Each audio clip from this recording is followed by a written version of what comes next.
There's a stone up there, but I find it's usually either rock salt or just amber, so I don't really bother with it. Let's get this one. Yeah, and you're just going to whistle sprint basically up to the top of this part of the mountain here. If you kind of follow the different angles, so you're not quite going as steep, it's a little faster to kind of go back and forth, especially now that it's about to start raining, than it is to try to just straight whistle sprint.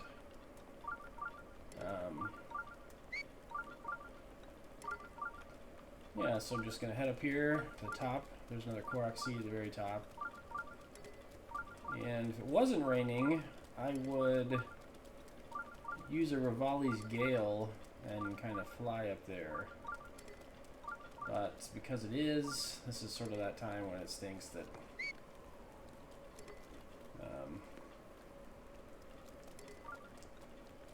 it's raining because I can't climb on the other side.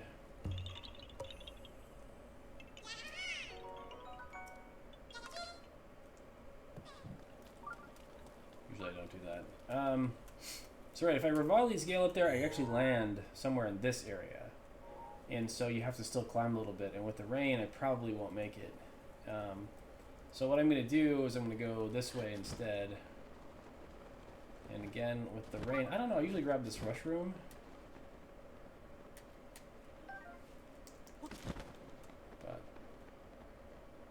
And then, if you go this way, you do get these gemstones. Interesting.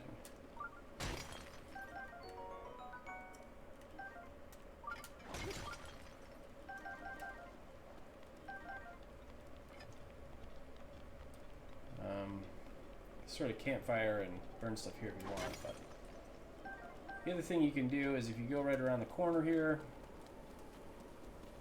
drop down, there's another stone talus. So I will take advantage of the gemstone drops that gives, and kill that goat if you want, but again, don't bother. Should he just headbutt me? So you take whenever you jump and it's raining, when you get to the top of your jump, there will be a slide down. So what you want to do is you want to watch him move his hands, and he'll go 1, 2, 3, 4, and then right as he's about to take his 5th grab up, you want to jump, and that's how you can progress. I can maybe show that while we're talking about it. None of these walls are really steep enough. Let's see. This one might be too short.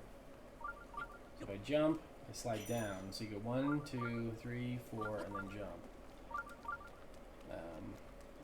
So at the bottom of the slide, when you start grabbing on again, that's when you want to jump up. You don't want to just keep jumping and jumping. You want to really progress because you'll just slide down. So, and here again, it would be tough to do this if we weren't whistle sprinting because of the rain. We would do a lot of sliding. But since you're whistle sprinting, it treats it like you're running up the rock, not like you're climbing it. So also, every time you jump, you can whistle sprint if the slope isn't too steep. So you jump up and then whistle sprint from there just for a second, jump up again, and it will act like, so you jump and then whistle sprint, jump, whistle sprint. Anyway. It got cold. Hello, little guy.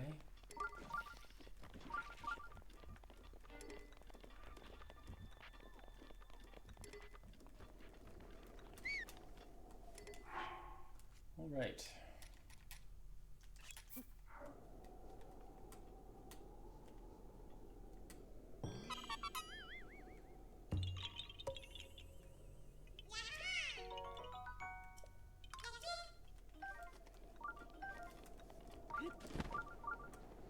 My recommendation with the Shivanir Shrine is that you just look it up. I've done this dozens of times and I still struggle to remember.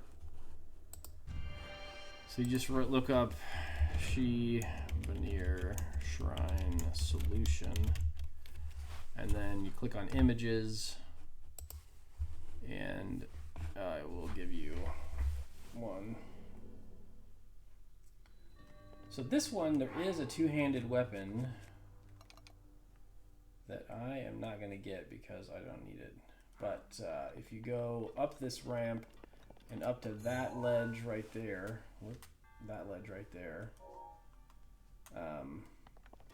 you can get that two-handed weapon, and sometimes it's worth getting.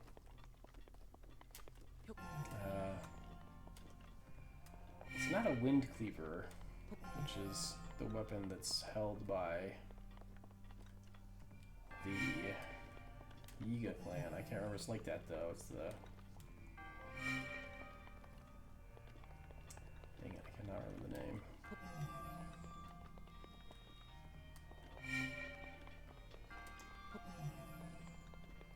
The Chica clan weapon, basically.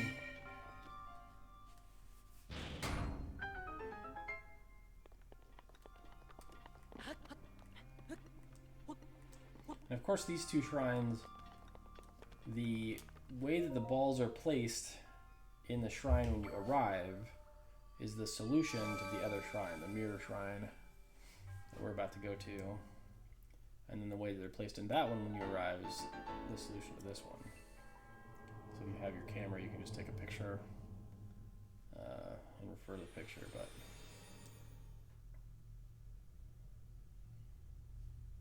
I can always remember the existing ball in this one's, like when I go over here, I can always remember this solution. For some reason, it's just two diagonals basically, where you're doing a certain slope and every other spot. So, of course, you can just look it up too, but.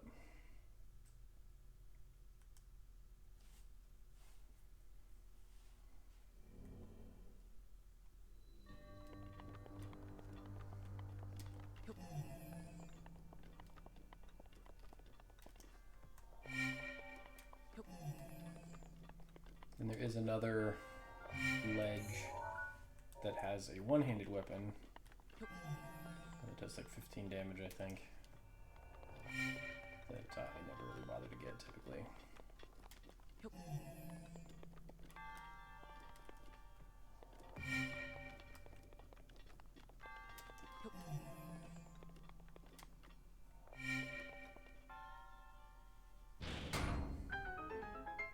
Yeah, for some reason I find that puzzle easy to remember, but the other one I struggle with every time.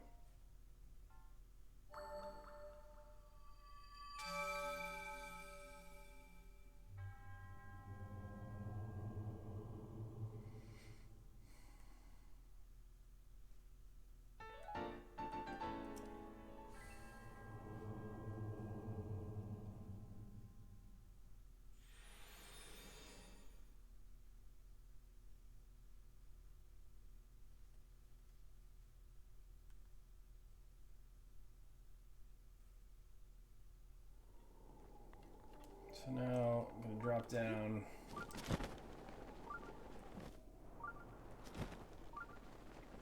A shrine that has the climbing gear. I never use the climbing gear, essentially. Just don't like it. I think changing, like by the time you've changed into the climbing gear, it's not gear I want to wear all the time, and by the time you've changed into the climbing gear and then start climbing again, it's taking you so much longer typically. You might as well not have changed into it, so I just find it useless. However, for some reason the climbing gear is worth a lot if you sell it. It's worth 600 rupees, so in many cases I'll just get it anyway. Partially because it's so easy to do this shrine, which gives you another spirit orb. But often I'll just sell it.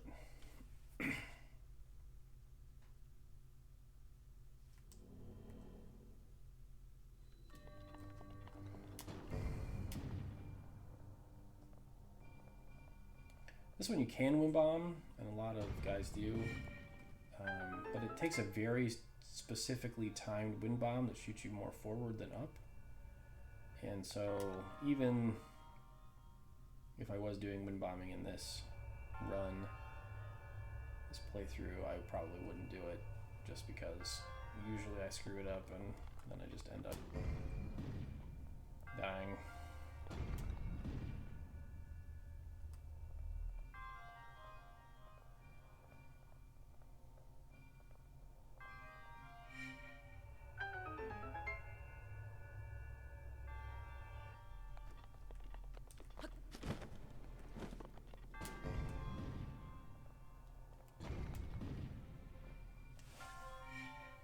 I find that if I watch that sort of star pattern right there for when there's a specific spot that you wait for it to be under and then you walk off of that platform, the button, and then the timing works out.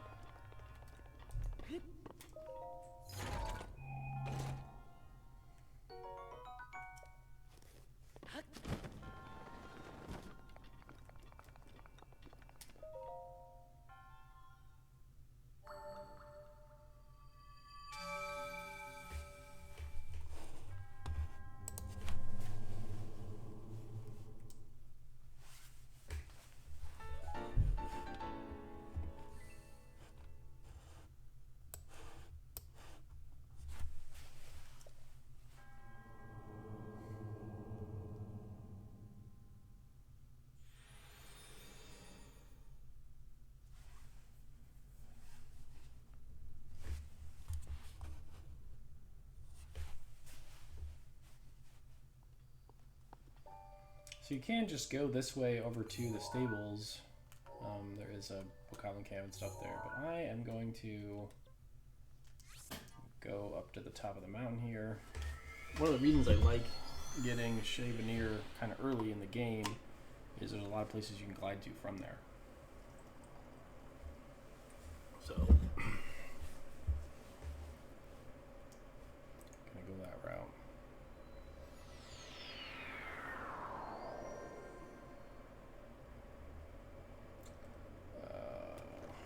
So, this is where Kakariko Village is, in Hestu. This is the tower for where Hateno Village, and there's Hateno Village. This over here is the Faran region, which is where all the Hardy Durians are. There's the tower for it right there. So all of those areas with a few stamina meals, you can go really far to get close to those from here. Especially since soon we're going to start talking about wind bombing. So pros, speedrunners specifically, who play this game. Really? Is that how we're doing it? They, because they're speedrunning it, they don't spend a lot of time going to the goddess statue. It just takes time to go to the goddess statue, trade in orbs for hearts. It also takes time to go to shrines to get spirit orbs that you can trade for hearts. So that doesn't happen a lot. And so for speedrunners, wind bombing, the first wind bomb they suggest you try is one called the backflip wind bomb, and you can look that up. I'm not going to really discuss that at all. But I don't think it's the first one that the average non-pro should practice. The first one the non-pro should practice is mid-air wind bombs. And mid-air wind bombs, the reason that the non-pro is good for the non-pro is because once you get enough stamina, you can do a mid-air wind bomb and then turn the camera, which chews up quite a bit of stamina to turn the camera. But you can turn the camera and make sure that you're seeing the bombs and Link line up, which allows you to get a bunch more wind bombs than you normally would if you were just doing it as a noob. And I will demonstrate that here in a little bit. But because that takes so much stamina, when you only have one stamina wheel, or one plus one additional extra, which is what most speedrunners end up with, because they only get the 4 shrines at the very beginning. Those wind bombs don't make sense for them a lot, but for the average, just casual player like myself, then mid-air wind bombs are the place to start, in my opinion. So here again, you can just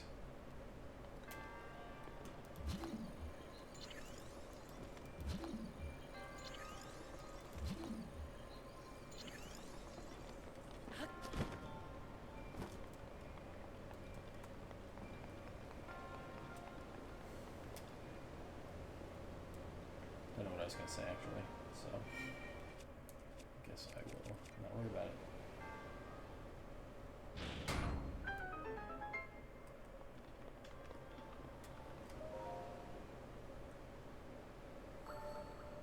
So there we did 3 shrines pretty quickly. Once you get up to Chevanier, or 4 shrines really, Chevanier, and then its twin, then the one with the climbing gear. I don't really know all the names, honestly.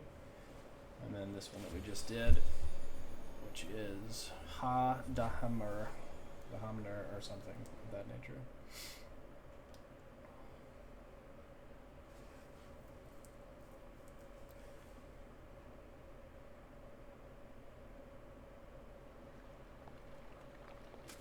So here is a stable. And this is where, if you look at the map, you can see that my horse is all the way over here. But I'm going to be able to go and request them to get my horse for me, and they'll just teleport it over here. Customer Appreciation Day. Ancient arrow. Nice.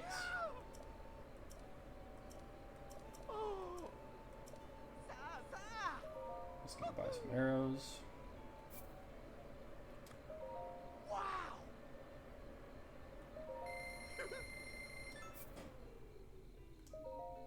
Oh. Both.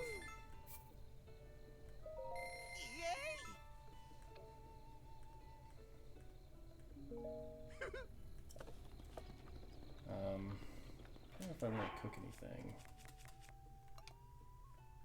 Guess I need to look at my meals, really.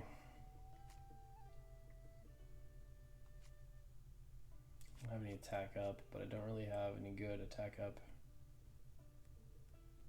ingredients. So I'm not going to worry about it. I don't worry about these apples because then she'll talk to me. But I'll grab the wood. Just sitting there. So really, if you are wind bombing, you're going to wind bomb really either from here or drop down over to this slope and then just wind bomb over here from there. But we're just going to assume that you're not. And so you're going to retrieve a horse. Take a horse. Only got one.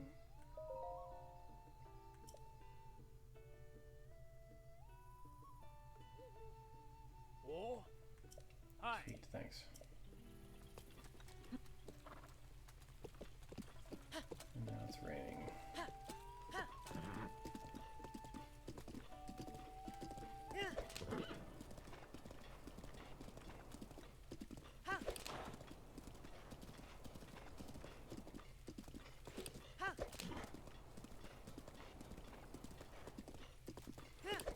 You want to go straight here because we're going to Kakariko Village.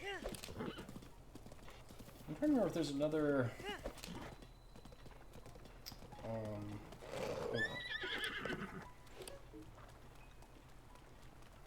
There's another chest.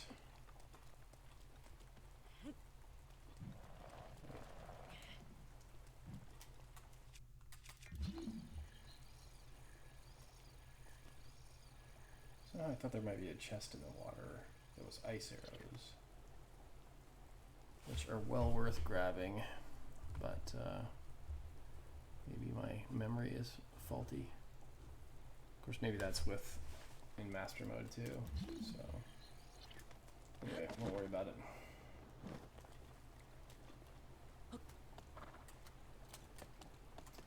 Sorry for running into that rock. Oh, and by the way, when you board a horse, I think even just retrieving a horse is gone through the system, so to speak. Any damage done to it is removed, so it's like sleeping for you, where all your hit points come back, all your hearts are restored. So if you did have damage, or well, since I shot this horse, in order to freeze it, in order to get it at the very beginning.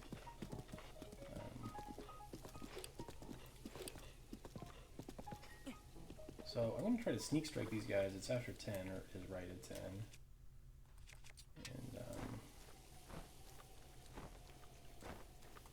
hoping. Oh, look at that timing. So carefully, carefully. With the plates.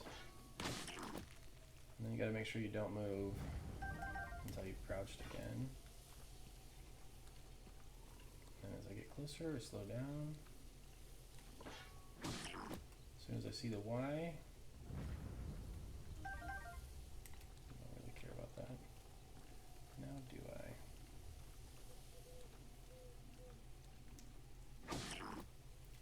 There we go.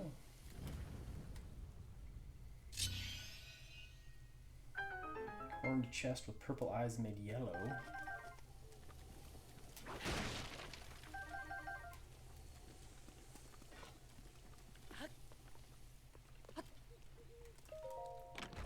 Who's Maracas? Since he was 2 years old.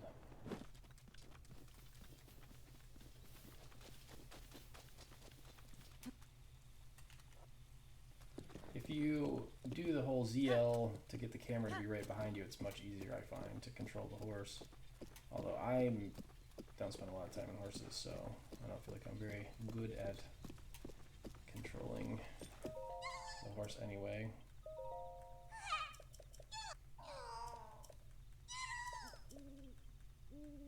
Here you go, man.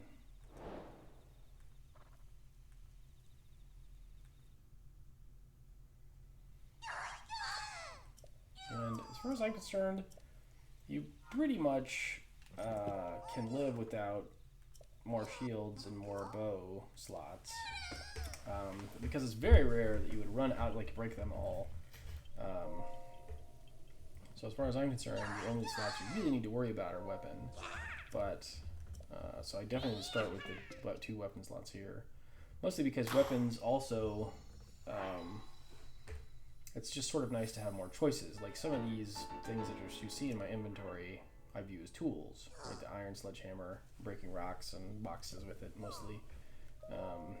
I've got some electric weapons that I use for shocking enemies to either just put them in shock mode or to steal their weapon and not have to fight them. It's nice to have both metal and non-metallic weapons for when it's lightning out. And so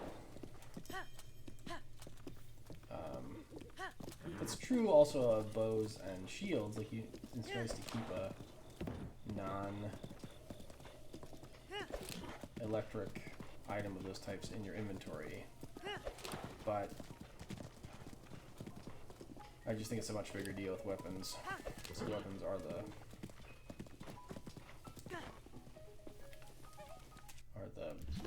best, in my opinion, to do that with. So.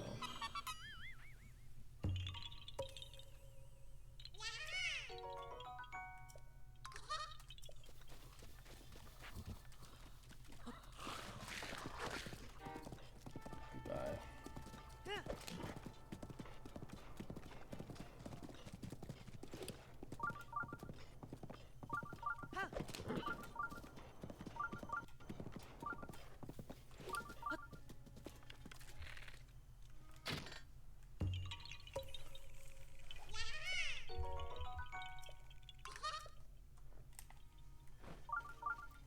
Gonna get a beetle. This is the best beetle to get, because it will act just like an Endura object with just one bokoblin horn, or basically the worst And you can't gallop in a village, so that's why my horse slowed down. I don't care about her. She's will attack you if you try to talk to her.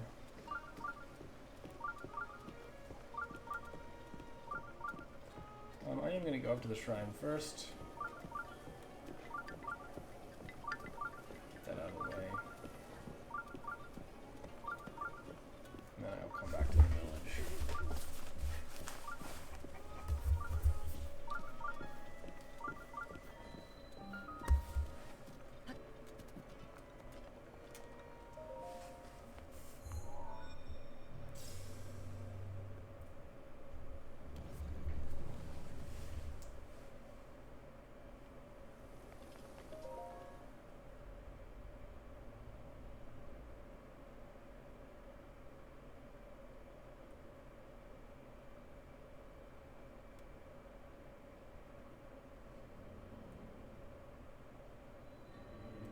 So here you need a one-handed weapon, and you need a shield, and of course there's a shield and a one-handed weapon in there, but I don't really want to trade. I guess I can get the one-handed weapon just because I just have 2 new weapon slots now. Eightfold blade.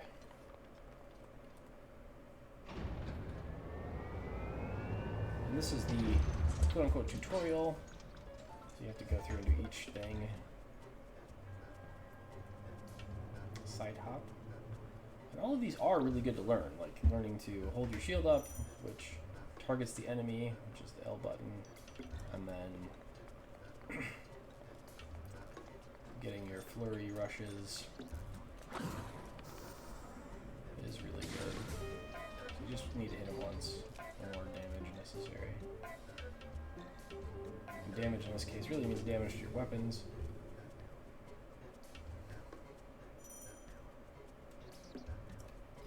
So if he's doing a side cut, if your enemy, does a side cut, then back hop is the right one. If they do a stroke from on the top, parrying, I didn't even really do hardly any parrying in the beginning. I didn't really understand it, but almost everything can be parried, which is interesting. Octorok, stones that throw at you. That was too early. Learning timing. This is funny to me because this test guy, the timing on him is almost unique to him.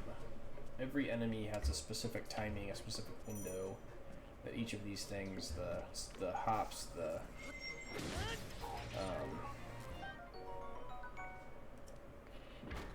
all that reacts to.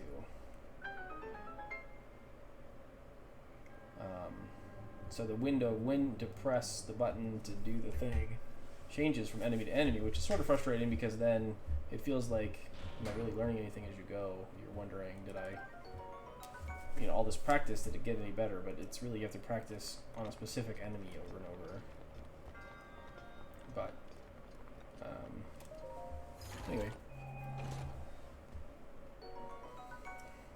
Good to learn all those things and practice them.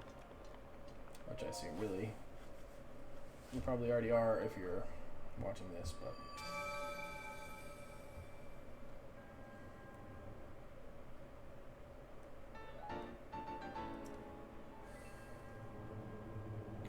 Since I have 8 or 7 spirit orbs, I may go to a place where we can get a bunch of speed up ingredients. And I may just go there from here.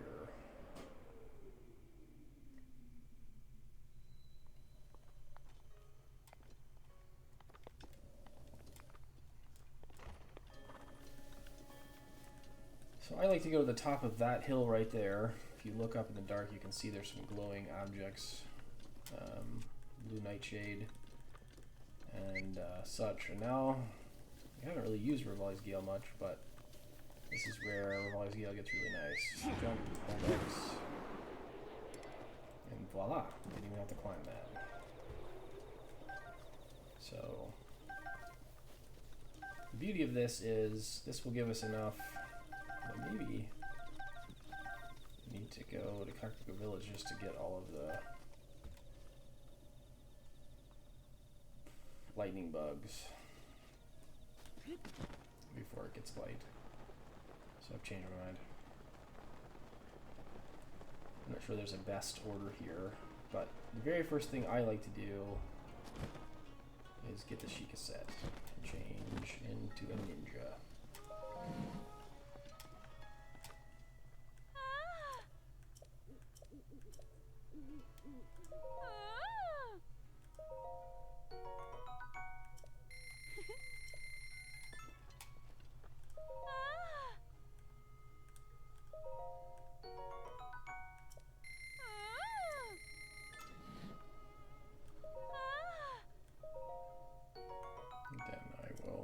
Sell her gemstones.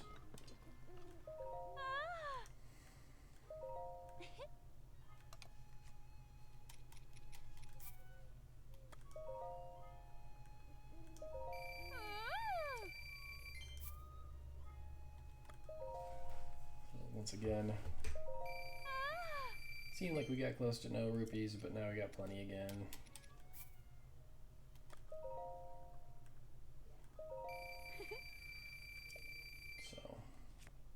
Go. And I am going to buy the Hylian hood. I think it makes a good match with the Hylian pants. I don't buy the tunic because I wear it with the champion tunic whenever I'm going to do that. And so because it's late at night, I'm going to change into this outfit, which makes me 100% stealthy. And over here, it's going to be a bunch of the fireflies, which I want.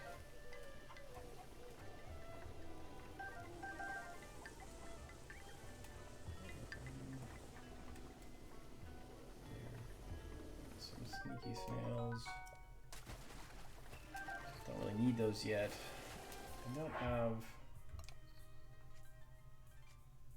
I have 6 fireflies. That is not nearly enough. Where'd they all go? Oh, it's 4:15 in the morning. So they all disappeared. So we'll come back to that. Because we're going to need 15 in order to upgrade this set twice. Which I would like to do, I'd prefer to do before we leave this area. We'll see.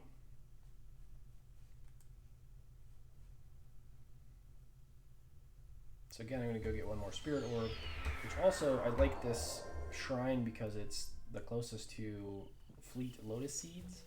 And really, speed up ingredients are super handy. To mention one thing, if you have the sneaky suit on, and you have a sneaky dish, you cannot make it yourself even more sneaky. Like 3 times sneaky is the most sneaky you can be, period.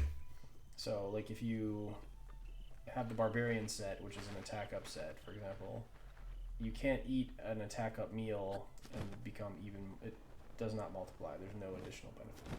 So just keep that in mind. That when you want to multiply effects, you can be sneaky and, like, I'm sneaky right now, so if I ate a attack up meal, I could be sneaky and, oh, there's a diamond, have attack up, but I can't do both.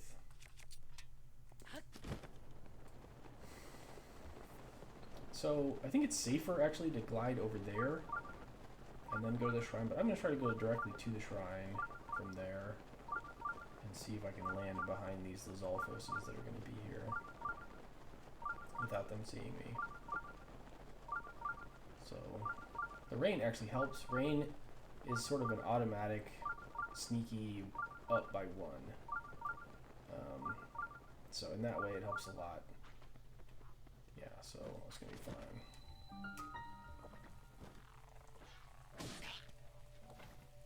And I always crouch. But when you have the, again, crouching doesn't do any good when you have the suit on because you're already as sneaky as you can be. So, this shrine real quick. So in this area, there are some of the... I can't think of what the fish people are called right now. Anyway, there's one, and you want to avoid them, because if you talk to them, it will automatically trigger the... I think it's Varudania is the elephant. It'll automatically trigger the start of that quest, which means that this area will always be rainy. And so it's kind of a pain. You find a way to push it against the wall. That's sort of the safest way to get it out of the little bowl, the scoop they call it, I guess.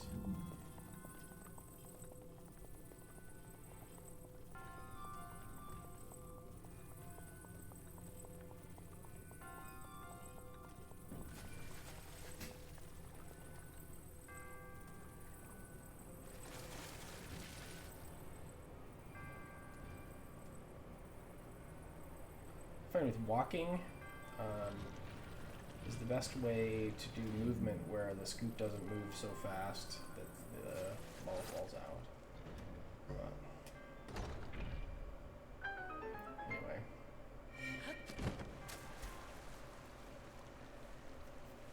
We're going to be swimming in midair here.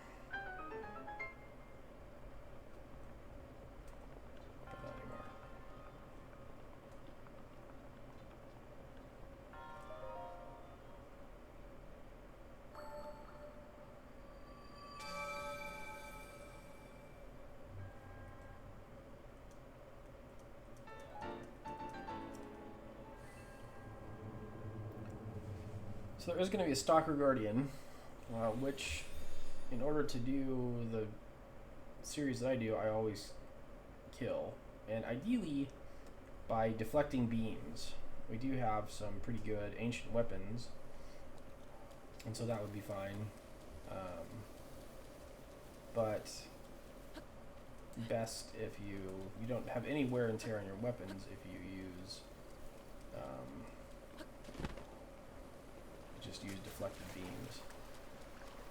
Again, the goal is, and the nice thing about the Stalker Guardians always get close to you, which is actually nice because they will get a very specific distance. They kind of want to be within a specific distance. And so the timing is always the same.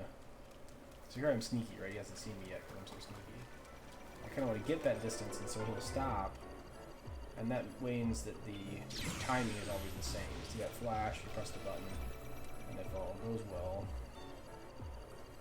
you deflect the beam, and sometimes you'll deflect it, and it won't actually go back, the beam doesn't go back. What you've done there is you were just a hair late, and you've deflected so the beam has happened, but you deflected the, there's two damages that the beam does. The beam does a damage, and then it explodes around you, and you'll have deflected the explosion, which is kind of a weird thing, but there you go. So if I had a speed up meal, I would eat it here, because there's a lot of just running around. But when we collect all these, we'll be able to make several.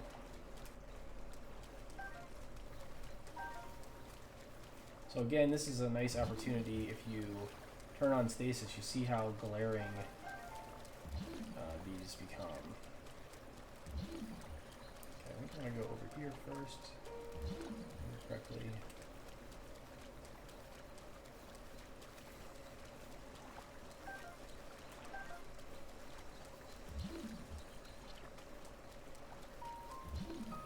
So if you just go over here, this is more than half of the Fleet Lotus seeds that you can collect in this area. And it's really quite a few, so you can make quite a few meals with it.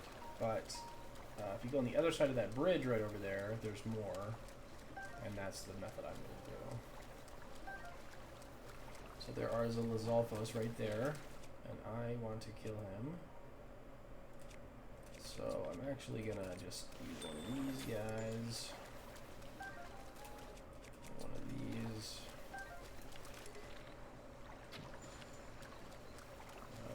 Because there's another Lizalfos right there that's hiding, and I just don't want to alert him. It's just a pain. Of course I have the sneaky suit on. There's a spiked Bokubo. I don't need it, but I'm not running because I don't want to aggro those guys.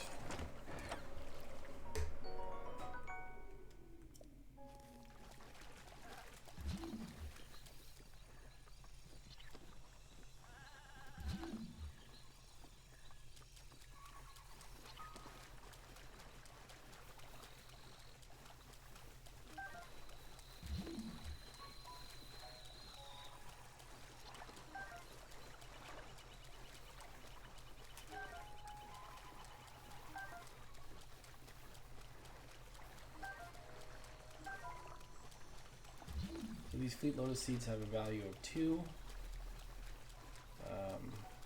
And I do know that speed up requires a total of 7 in value.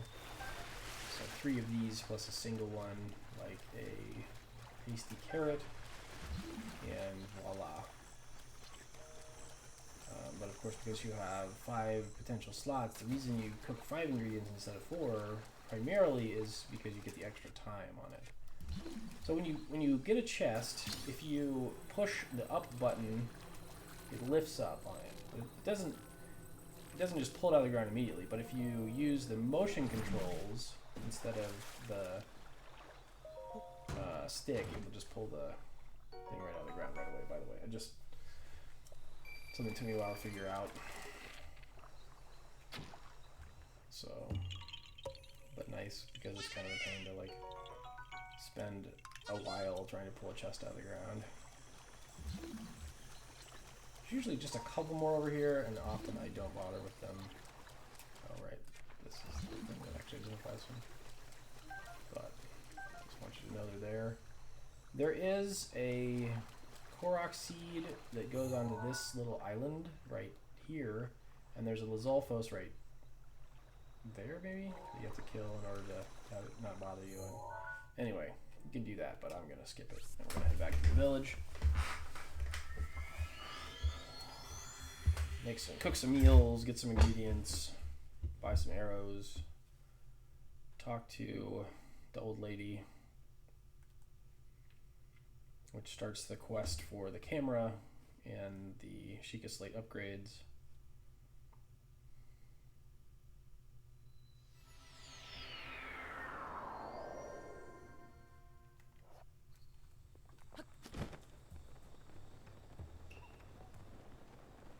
I'm actually going to start with the old lady, because from here I can skip the interaction with the guards. In order to get inside, you always have to talk to Paya. One time, I was like, I wonder what happens if I go to the desert first and dress up like a woman, and then come and talk to her for the first time. She still says, a man, so she can tell. Doesn't make any difference if you're dressed up like a woman or not. Finally awake. She knows. It has been quite a long time, Link. I am much older. I do like, but I mean, I feel like having lived in Japan and the, don't you? you know, a lot of the Japanese stuff I've looked into afterwards, it does feel like there's a lot of respect for the elderly, which I quite appreciate. Impa, that's her name.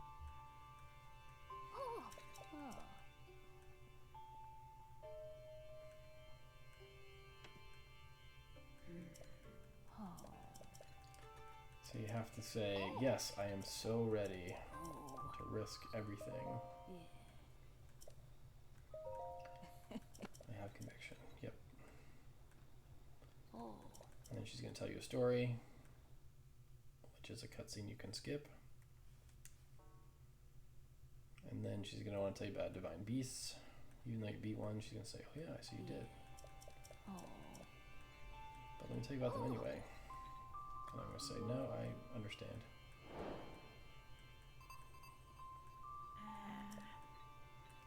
And she's going to say, Hateno Village. Yeah. I don't need to hear any more about that. Thanks, Impa. So if you go to Hateno Village before you talk to Impa, the lab there will not talk to you. So you have to initiate that quest.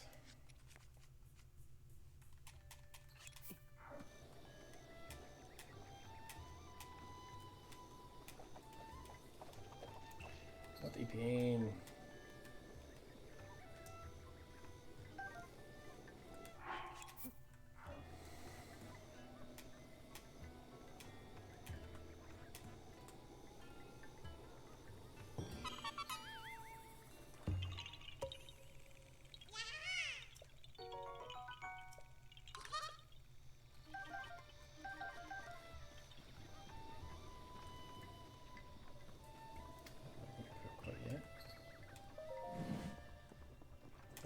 Carrots, swift carrots, not hasty. Sorry. Some arrows.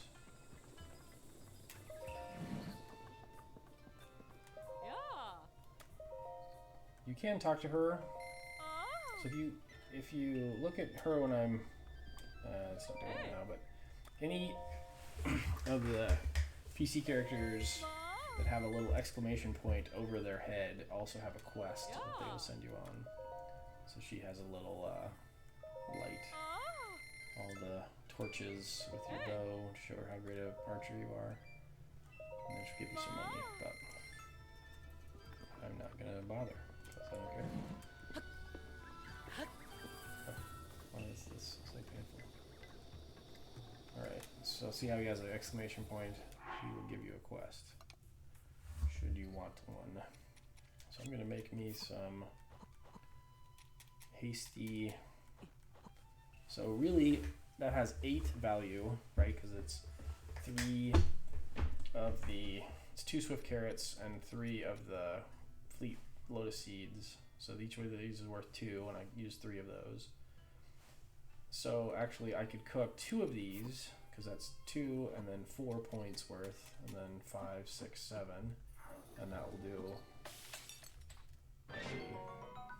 a 5-minute potion. So the reason that you're cooking 5 things at a time is to increase the time. So, for example, if I cook 1, 2, 3, that's worth 6 points. There's 7. Do I still have an egg? I guess I used all my eggs. Trying to think what else has a time. Like, if we cook that, it should give us a full up on speed, but it's only 4 minutes. So each ingredient is giving us a minute. So if I hold 3 of those and 1 of these and an acorn, for example, an acorn gives us 50 seconds. So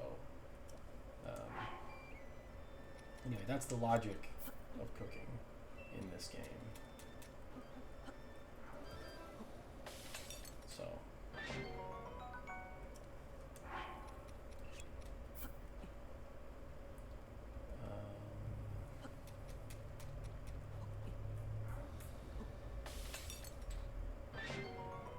of course, speed up doesn't do you any good when you're just gliding, and it doesn't do you any good when you're riding on your horse. So once you start getting dragon horns, I will often use speed up as sort of my default thing that I have, a meal that I have going, but it isn't always useful. Still stamina, always stamina.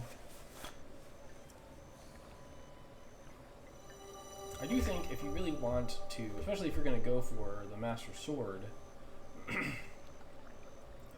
stopping at, so I'll have gotten 5 extra stamina after this, and I would normally get 1 more for a total of 6, and that's pretty much all you need for virtually everything. You can climb from any tower platform all the way to the top of a tower, or you can do almost anything that you need to do, especially with whistle sprinting. And with the fact that you can recharge with your Endura items, which I have a bunch of, that I still haven't even cooked. Got 12 more meals I can make. So I think we're really getting there. I do think it's kind of handy. Let's see, what's my weapon situation? So I'm full up, but it is kind of handy to know that right back here there is a iron sledgehammer, just kind of just handy.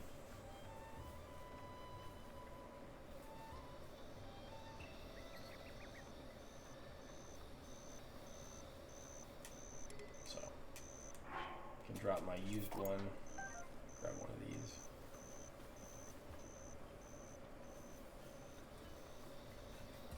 So I know why I'm doing that. So now I'm going to... Oh, I meant to set it afire. I really want to wait till night at this point.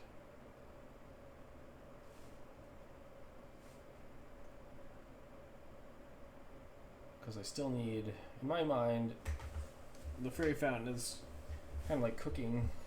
It's interesting the first couple times, but once you get the hang of it, it's just another thing to do.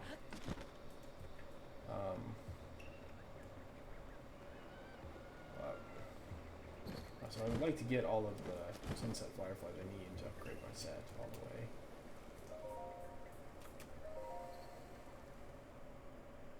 To the second level. Because by the time I go around the fairy fountain,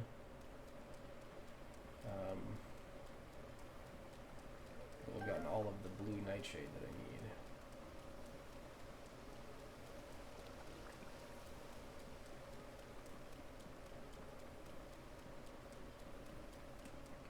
If you're in a sneaky suit and you run, you will scare off any insects around. You need an axe, there's an axe. And those will, new ones of those will appear every blood moon, because they're out in the wild. Man. Usually there are more sunset fireflies. I guess it's raining.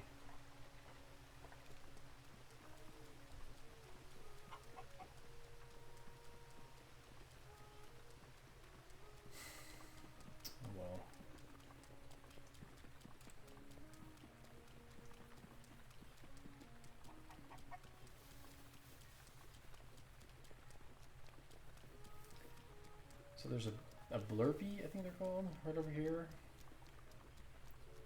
And if you really want to get rupees from it, the best way to do it is in bullet time, because you can shoot it multiple times. But again, my policy is, so right there you can pull out bullet time and shoot it a bunch of times before it can run away. But my policy is, again, I don't shoot things that don't attack me, so that's why I didn't. When I go, there's a hardy radish back here. This is usually my turnaround point.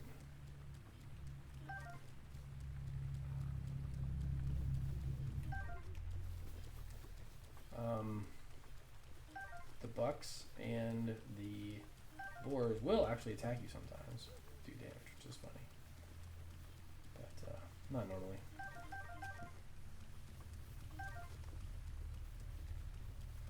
And to me, critically, you want to grab the Endura carrots. Probably know this already, but if you feed an Endura carrot to your horse gets extra stamina, just like you would if you made it into a meal and ate it.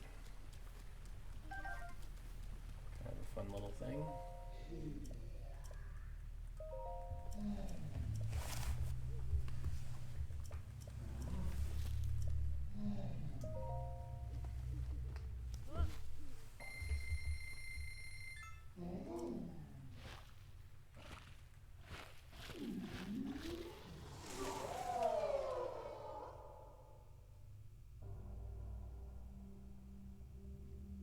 It's strange to me that the flower petal splits into 4 and there's 8 petals.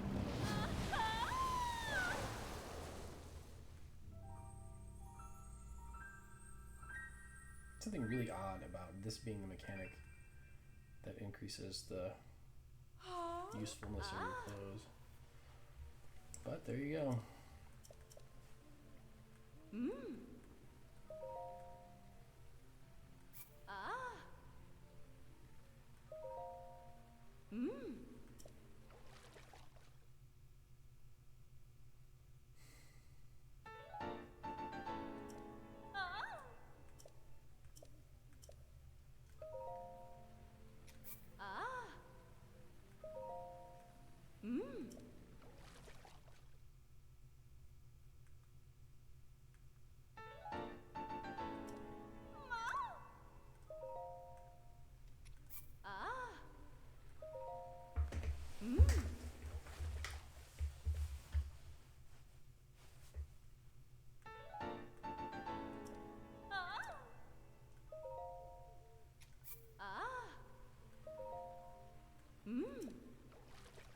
wanted to sell the climbing bandana.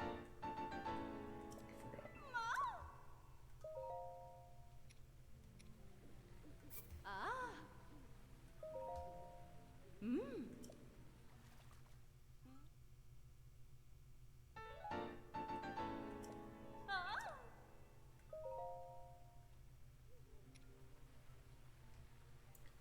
Bokoblin horns, huh?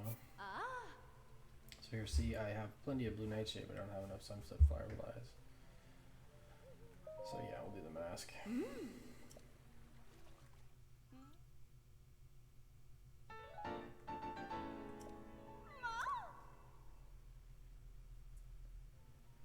that's it.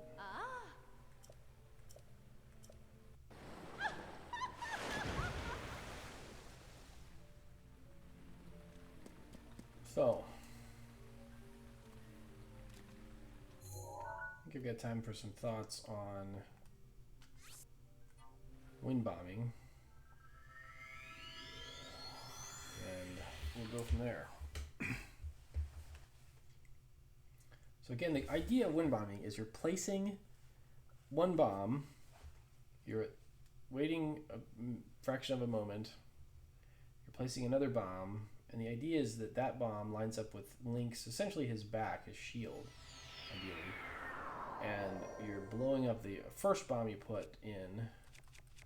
And what that does is... wait, I kind of wanted to be... maybe I want to be here. So, I'm going to head towards straight east. There's also something that we'll talk about directions in a bit, but you want to always be east, north, like northeast, west, south, or west, or you want to be northeast, south, west. So northeast, southeast, and basically an ordinal direction. Okay, so I'm just going to jump and glide. Maybe I'll come over here and show you. So if you look at the bomb, the square bomb, if I run and place a square bomb by jumping, and you look at it, it's always placed with one face facing north, one face facing south, one east, and one west. And it's always placed that way, no matter which direction you're running. And so that's always true when it appears in midair. So I'm going to start gliding, and I really want to start with the round bomb, because I want the round bomb to blow the square bomb into me. So I'm going to be facing as east as I can by looking at the mini-map. And then I don't want to be gliding at full speed. I want to let go of the stick and be slowing down, but not where he's just like dropping straight down like this. I want to be about halfway between, and then I'm going to place the round bomb, and then I'm going to go into bullet time by placing the my bow, and then I'm going to go into the Chica menu, so like this. Like that. So you can still see some of the blue from the bomb. So it was 1, 2, 3, gets me into the Chica menu, and then I'm going to watch his legs. No, actually I'm just going to immediately place the square bomb like this. So I'm going to change over to square bomb, immediately place the square bomb, and then immediately, once I've placed it, go back into the Chica menu by pressing the up button on the left side, and then I'll be paused again. So it's going to be basically let go, place, and then menu. Like that, and then I've gone to the round bomb, because I want to blow the round bomb up, which will knock the square bomb into me. And I'm going to turn, I find for some reason, so as I let go of the Chica pause, I'm going to turn my camera, and you can see how right now the bomb is going to hit sort of, if you draw a line between those three, it's sort of his hips and the square bomb and the round bomb. And I really want him to come down just a little bit. He will drop faster than that square bomb. The square bomb kind of goes up for a second. So if I toggle the Chica Slate button, that up arrow on the left side, just really quick, toggle, toggle, toggle. like that. You can see it moving. And so I'm waiting for them to line up closer to, so now it's closer to his lower back or his shield. Now I'm going to let go and immediately blow up the round bomb, which will knock the square bomb into him, and it'll go flying. Now you can see I've used certainly more than half of one full round worth of my stamina, and I'm pretty fast at this. So if you're new at it, you'll use quite a bit. So the reason why this is hard to practice when you're speedrunning is you have almost no stamina, and you're going to use a stamina and a half wheel to do it when you're new. But when you're new, this, in my opinion, is the easiest thing to try. So I'm going to blow this up, and we're going to go for it. And boom, he goes flying. Pulls out his glider, and there you are. When you're good at it, you don't have to turn the camera. So here he's going so fast that actually if I placed a bomb, it would be so far behind me that it wouldn't be effective. So I have to wait. Now you can see that the airstream coming off of the glider is starting to actually go up a little bit. It's not going quite so fast. So here I am in a stopped position. So if I need at least about a half of a stamina wheel. So I'm going to drop the next one. Oh, and I messed it up. You want to aim to where you're going, and you can refill mid-air like this. So slow down, and I messed it up again. There's a funny meme that says it shows this guy that's like super buff. He's standing next to this girl, and she's like, "Wow, what is your workout program?" He says, "Yeah, every time I miss a wind bomb, I have to do one push-up." So anyway, something really, it takes a lot of practice, but that's a good way to practice.